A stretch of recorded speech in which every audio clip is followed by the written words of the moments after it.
Hey guys, LJ here from LJ Films, and today I'd like to welcome you to a new podcast called Story to Life Podcast. It is a podcast that covers filmmaking techniques, tips and tricks, and where you visualize story in life. This is episode 1, DSLR Revolution.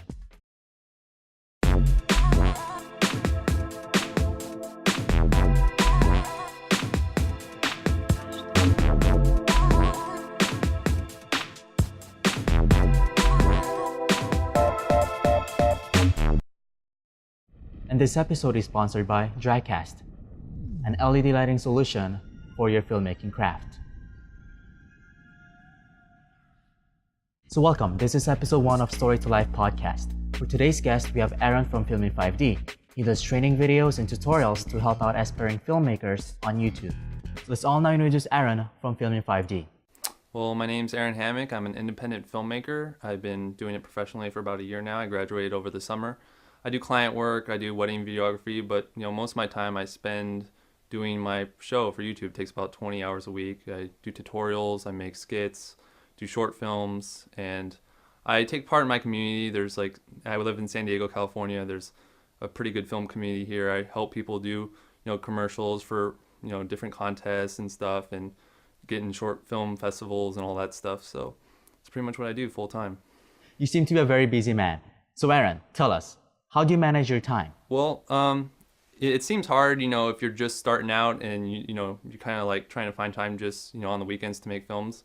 But when you're doing it full time, the busier you get, the more you get done. I mean, if you want something done, get a busy person to do it, because if you're sitting around doing nothing and you're being lazy and you're playing video games or whatever, you're not going to get much done. But I find that the more busy you are, it kind of happens. If I knew I was going to be this busy a year ago, I probably would have been scared, but now you kind of ease into it. You're always active and doing stuff, and it's a passion of mine, so I have fun doing it. Right. So when did you actually get in filmmaking? When did you start doing film stuff?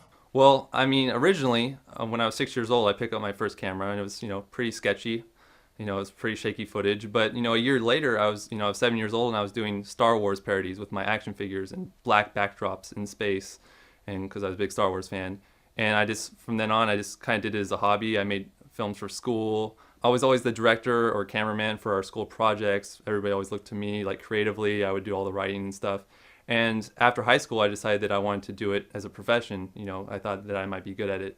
So I went to film school for 4 years. And, ever since then, I've kind of just been doing client work, like I said before, and doing my YouTube show and weddings, and hopefully one day I'll be doing feature films. I mean, that's the goal eventually. I'm kind of like learning a little bit about everything right now. I edit, I shoot, I direct, I write, I do 3D graphics, I do it all. So eventually one day, I'll have a pretty good grasp on stuff so that I can make my own films. That's great to hear. You mentioned about going to film school. Would you recommend film school to a high school graduate who are getting into filmmaking? I mean, to narrow this down, film school or no film school? It depends. I would say that you definitely don't need it these days. I mean, there's so many resources online. I'm not the only one. There's lots of DSLR people. There's lots of just video people. There's books you can read. There's blogs you can read. There's a lot of great inspiration out there, and you can really learn without going to film school. I'd say about 90% of the stuff I know now, I learned in the last year. I learned on my own. I've been editing for over a decade now. So you learn all that stuff on your own, all the technical stuff.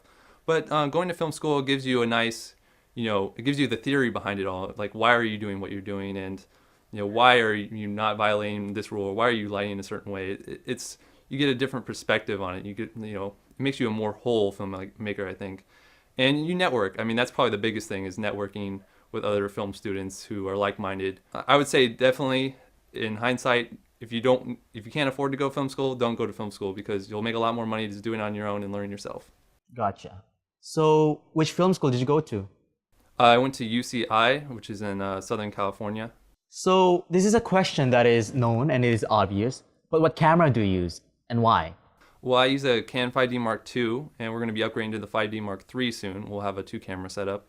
I used, DSLR like a lot of people. It's, for running and gunning, they're just so good in low light. You can't really pass it up, and it really revolutionized the business. I mean, before, to get a film that was going to get any recognition in a film festival, you had to use a $150,000 camera, which is ridiculous. And they're big, and they shoot film, which I really don't like film. I like digital. It's so much easier to use, and computers are so fast now. Everybody can edit with these cameras, and it's really inspiring all these new cameras to come out. You got the C300, C500, Red Scarlet, Epic, and the Sony FX100. You got all these cameras, coming down in price, and they're more for the prosumer than they were before. Before it was just professional only, people who had $100,000 budgets, $1 million budgets. But so now it's less Hollywood, more independent.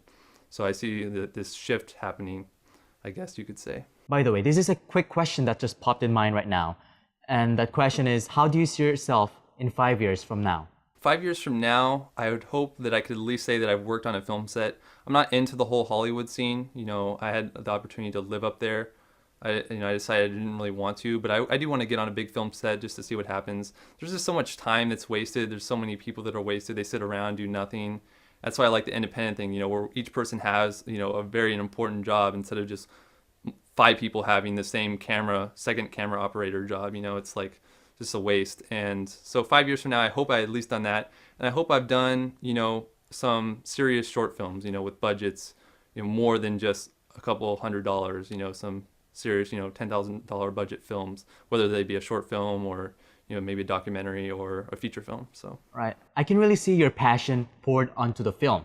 Now, the question I want to ask is, which genre do you love? I like them all, really. Before, I was kind of an action guy. I like epics, I like action films. But now, I kind of enjoy them all. I like talking pieces. I like films that happen in one room, just take place in a single room. I like, where character development is very important for me now. I think when you go to film school, your eyes are kind of open to, you can enjoy a film without actually enjoying the plot. It can be more than just the actors in it. You can enjoy how it was written or how the lighting was. You notice little things. And so, yeah. Since we're talking about film, I would like to know who are your favorite filmmakers. It could be filmmakers online or filmmakers you admire on Hollywood. Well, like a lot of people, I like Steven Spielberg. I always have. Peter Jackson, Christopher Nolan. I love him. He hasn't really made a bad film yet, and until he does, I'm gonna like it. Like him. We just did an Inception sketch this week, so that was fun. But in terms of online, Philip Bloom, Vincent Lafray, any of these guys who are promoting DSLRs, even though they're now kind of getting a little too snobbish for their own good, they're kind of moving up to the $20,000 cameras. But they did start it. They started the whole revolution by saying, "Hey, no, we can use these cameras," and then it made Red come out with a $10,000 camera. It made Canon come out with, and Sony come out with entry or like prosumer under 20K cameras that weren't there before because they realized there was, a desire to have it, and especially with digital is like really transformed, and it's so much better, and film is kind of falling by the wayside, and so digital's taking over, and it's making things a lot cheaper and more manageable. So just a quick question. As you know, DSLR are not perfect for video compared to professional camcorders. So what features do you expect from a new DSLR that's going to come out, let's say Canon 5D Mark III? Well, I think the most important thing is the compression. The compression, like the camera, like the lenses you can use and the type of glass you get, it can really produce a good image, but the compression really downgrades it, and the aliasing and the moire, they kind of fix that, but the compression is the main thing. I'd really like a clean HDMI out. I think that's probably the most important thing. That way you can just get raw footage, and then you can have all the room you need to work with in post. I don't know why they didn't include it. It was like, I guess they didn't want their cameras to be bulky by people attaching external recorders, but I think that's foolish. I know the 4K cinema camera from Canon is going to have clean HDMI out, so. But in terms of the 5D Mark IV, I hope they include it by then. So do you expect a 4K camera? I think so. I'm kind of looking at the 4K, and it's just kind of like how, I don't know, I can't think of a good example of it, but a lot of people were jumping onto the 64-bit processor bandwagon 5 years before they even became, there was a 64-bit application. And it's kind of like that's what's happening with 4K right now. People are jumping on the 4K bandwagon. Well, there's not even going to be 4K TVs, for another 5 years. They have these prototypes, but they're not going to be able to, watch it over cable or anything. But the good thing is that, and the reason I would want it is that you can get a 4K shot, and for YouTube you can get like 5 different frames out of that one single take, because you can punch into 1080p and get 5 different framings if you're doing an interview or filming a bunch of people or whatever. In my opinion, I think 4K is going to take a lot more time to be ready in a broadcast system. And the file size is huge. It's gonna take up all your memory in your laptop or your computer. Right, because the bandwidth is just crazy and stuff. So especially online, I mean, it's gonna be a while before YouTube can support 4K. Anyway, you do training videos on FilmIn5D, and I just want to ask, why did you start making training videos on YouTube? Well, yeah, I started them in August, and that was about a month after I graduated. I always wanted to have a YouTube show. I just didn't know what I wanted to do, sketch comedy and parodies and stuff. But how do you get discovered? It's kind of hard. There's so many videos on YouTube these days, like 14 million videos, new videos every day. So it's really hard to get discovered. And so one of the things I found is that if you make tutorials, people are going to want to share your videos and watch them, and they're going to be appreciative, and they're going to be willing to watch your creative stuff because you help them out, how to film with a DSLR. And the topic, DSLR, it was booming for the last 2 years. And so just being that specific and then kind of branching off and talking about different aspects of film and writing and directing, which I'll be getting to eventually. But starting with the DSLR was, I thought a good idea. And so, yeah, that's why I started it. And the thing I like about YouTube is the community. I've been doing YouTube for 4 years now, and having this audience supporting you and letting you do stuff and then having the feedback, I think that's nothing better than that. Right, and we've done DIY builds and stuff, and we get guys who send us videos, a short film that they made using our DIY dolly or our DIY Steadicam, or using a film technique that we showed in one of our episodes, or stuff like that. And it's kind of even though we're not making that much money on it yet, it's still worthwhile because we're helping people out and they're showing us the fruits of our labor, basically teaching them how to do it and then seeing their creative work. So that's what we like to see. I hate when people send me videos. They're like, oh, hey, check out my channel, check out this, blah, blah, blah. Like when people send me a video like, hey, check out this short film I made using your techniques or using some of your pointers. And so that's the videos I'll watch, and I like that makes it worthwhile to me. So I think this is the question that everyone wants to know as well. How many crews are there in FilmIn5D? And most importantly, who's the guy behind camera? Who's the guy behind camera right now? Say something. It's me, Colton. Yeah, he's here every week. He helps me a lot. I approached him at the very beginning because he helped me in high school with some films, and he had an interest in it. He's more of a computer guy. He makes video games and stuff, but this kind of transfers over, and he learns a lot from this. And he makes the music. I mean, that's the big thing. I can't do it all. I could make the music, and I have a background in music. I was in band for 8 years. I know a lot about writing music and stuff, but it's just easy to have. It's better to have somebody to help you write the music, and he does a pretty good job. And we have all of our friends acting in it. We don't really, on a weekly basis, we can't really go out and get different actors and stuff. We get people like to help me hold the boom or whatever. But as we've been building our equipment for the last 8 months, and we get more and more stuff. We don't really need a boom anymore. We have a mic stand, and we have all this other stuff. We have new lights and stuff. So we don't need as many people as we did before. But it's helpful to have friends, especially when you're directing somebody who's not, doesn't act and is scared in front of a camera. It's a challenge to get a good performance out of them, and that's kind of what I take pride in. No, I'd say we have about 6 main people. And we also have, my uncle owns his own music studio, and he kind of helped me throw together the theme music, and I use a lot of his music for my background music and stuff like that. I mean, the main thing I found is that you really want to have all original stuff.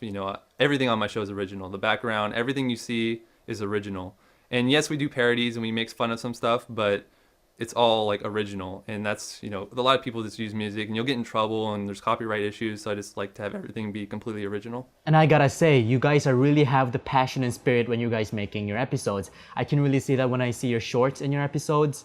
I can really see the spirit going on between you guys, working as a team, helping each other, shooting each other, and making use of friends as actors and coming up with an episode. I really want to have that spirit. Right. I actually prefer to be behind the camera, but I actually find myself in front of the camera a lot.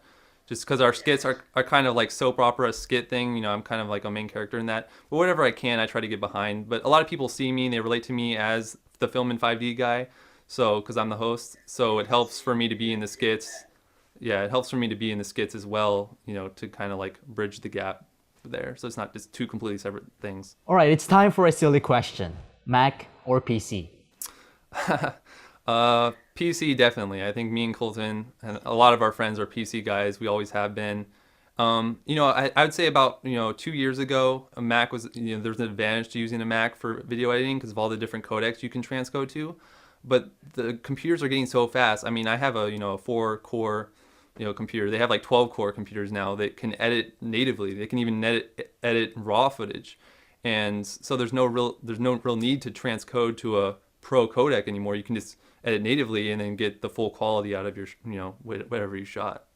Right. So now let's talk about post-production. What software do you use and what's your workflow? Yeah, I use Premiere Pro. I've used Avid. I used Avid in school. I used Final Cut. And then eventually they just got, Avid is just way too old school for me. You can't stack layers.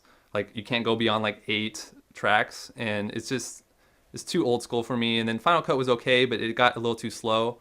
And now the new version's not even pro anymore. So I switched over to Premiere about 2 years ago just because it was 64-bit and it was just so fast and it was they keep coming out with new ones every year. And my workflow is, like I said before, I don't really transcode or anything. I just try to edit natively just because I can. Eventually, if I step up to a RAW camera, like, if I get a 5D Mark IV and it shoots RAW, then I'll end up just unlinking the files and doing it that way and just editing with the H.264 codec. And at the very end, before I color correct, putting in the RAW footage and then color correcting to get the most out of my shots. So what about for your color grading? Where do you grade your videos? Do you bring them to After Effects or do you just do it on set on Premiere? No, I used to before I actually got Magic Bullet Looks about 6 months ago. I got the whole suite and I really like that. It's really intuitive and it has everything you need and it's very visual too. It's got all the different, it's got the post, it's got the camera, it's got the subject. It's really helpful, like especially it's really good for getting the like different film looks. They have like presets that, like if you're trying to emulate Inception or The Matrix, or if you're trying to emulate a film that they shot on a specific camera and they probably shot on film. I mean, most cameras are shot on film still. So you try to emulate it as best you can using your frames per second, and in post, color correcting it to make it look like it was shot on film. So. Right. So now, where can people find your works? Well, at youtube.com/FilmIn5D are probably the best thing we did back in October, which was our short film Death. You should check that out. I'll put a link right here. And yeah, that's pretty much it. That's probably the only budgeted thing we've done, but yeah, check it out. Right. Thank you for your time, Aaron. It was really great having you here. All right, thanks guys. So thank you guys so much for watching this podcast. This was episode 1, and I've had to say this was a successful podcast. Thanks to Aaron in FilmIn5D. It was a great interview and great time to know who he is and to see his spirit and passion and how he teaches the aspiring filmmakers on YouTube. Now, we'll have more guests coming up soon, and make sure to follow us on Twitter, like us on Facebook, and we'll have more great contents for you guys and great guests coming up soon. So thank you guys for watching, and I'll see you guys next time. Bye.